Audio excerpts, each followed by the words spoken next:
Shalom anak-anak, selamat pagi, selamat siang, selamat sore, selamat malam. Salam sejahtera bagi kita semua. Saat ini kita masih di pelajaran Pendidikan Agama Kristen dan Budi Pekerti, kelas 5 SD. Dan kita ada di pelajaran yang keempat, tapi di bagian yang kedua. Nah, tujuan dari pembelajaran kali ini, peserta didik dapat menyatakan tekad untuk selalu mau bertobat secara terus-menerus. Peserta didik dapat mendaftarkan contoh perubahan cara hidup sebagai manusia yang sudah bertobat dengan benar. Nah, anak-anak, sebelum kita mulai pembahasan kita, mari kita bernyanyi seperti yang kau ingini. Bukan dengan barang fana kau membayar dosaku, dengan darah yang mahal, tiada noda dan celah. Bukan dengan emas perak kau menebus diriku, oleh segenap kasih dan pengorbananmu, ku telah mati dan tinggalkan cara hidupku yang lama. Semuanya sia-sia dan tak berarti lagi.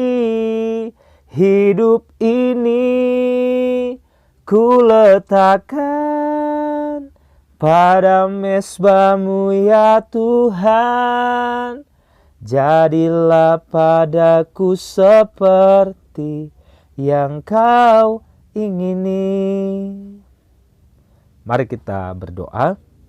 Bapa kami yang di surga, kami bersyukur untuk kebaikan-Mu dalam hidup kami. Saat ini kami akan belajar, Tuhan tolong, Tuhan beri hikmat bagi kami, supaya kami mengerti dan memahami setiap pelajaran yang akan dipelajari saat ini. Terima kasih Tuhan, dalam nama Tuhan Yesus kami berdoa. Amin.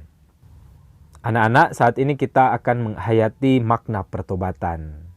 Setiap orang pasti pernah melakukan kesalahan dan berbuat dosa. Kesalahan dan dosa membuat manusia menjauh dari Tuhan dan sesama.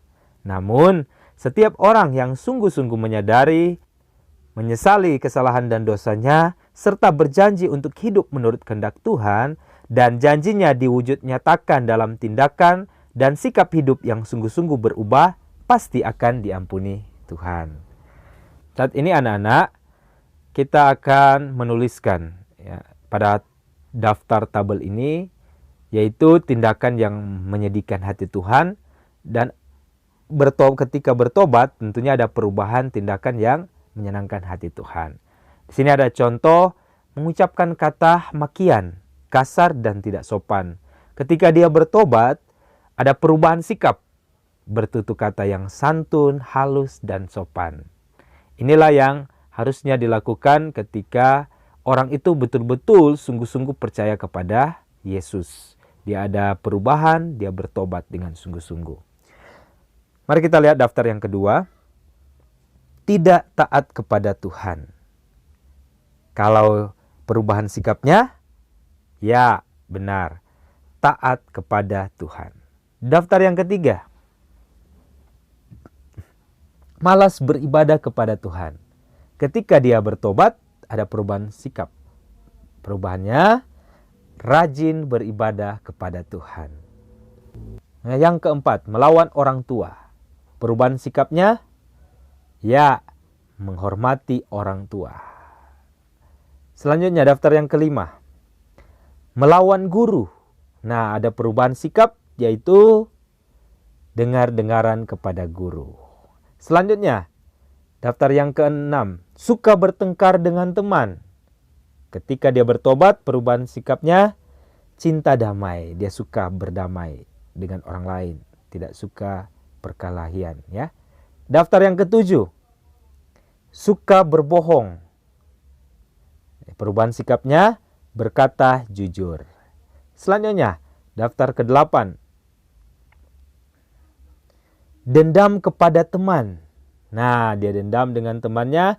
Ketika dia bertobat, ada perubahan sikap, yaitu suka mengampuni. Daftar yang ke-9, sombong. Nah, kalau dia sudah bertobat, ada perubahan sikapnya, yaitu rendah hati. Daftar yang ke-10, iri hati. Ketika dia bertobat, ada perubahan sikap, yaitu tidak iri hati. Ini contoh-contoh ya, hanya 10 yang diberikan. Masih banyak contoh-contoh yang lain yang menyedihkan hati Tuhan, yang tidak berkenan di hadapan Tuhan. Tetapi ketika dia bertobat, ya, perubahan sikapnya itu menyenangkan hati Tuhan. Nah, anak-anak, mari kita membuat sebuah doa yang menyatakan tekad untuk sungguh-sungguh bertobat. Kita hayati dan praktekkan sungguh-sungguh doa yang kita buat itu. Mari kita lihat bersama-sama. Pak Guru sudah memberikan contoh di sini. Ya, misalnya, Allah pengasih, saya mengakui dan menyesali semua perbuatan yang menyedihkan hatimu. Saya sungguh menyesal. Oleh karena itu, ampunilah saya dan tolonglah agar saya mampu hidup menyenangkan hati Allah setiap saat. Di dalam nama Tuhan Yesus, saya berdoa. Amin. Ya, ini contoh singkat saja menyatakan tekad kita untuk sungguh-sungguh bertobat. Saat ini anak-anak kita belajar dari sebuah lagu. Kita nyanyikan lagu ini dengan bersungguh-sungguh ya. Ini judul Bertobatlah. Bertobatlah dan balik pada Bapa. Dia tunggu kau dengan kesetiaannya. Tuhan siap mengampuni dosamu. Oh, baliklah pada Allah. Oh, baliklah pada Allah. Jangan lambat, hai sobatku. Tuhan tunggu kepadamu.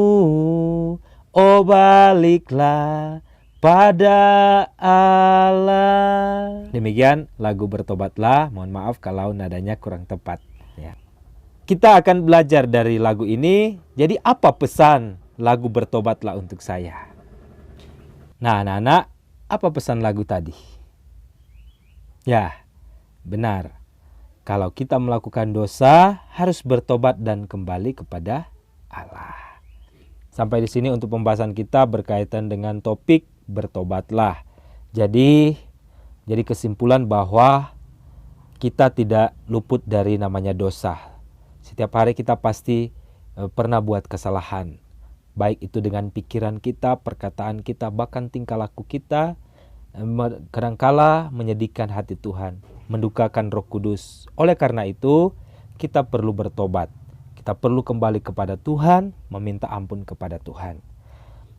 Bapak Guru yakin bahwa ketika kita sungguh-sungguh hidup dalam penyesalan, hidup dalam pertobatan, Tuhan pasti akan mengampuni dosa kita.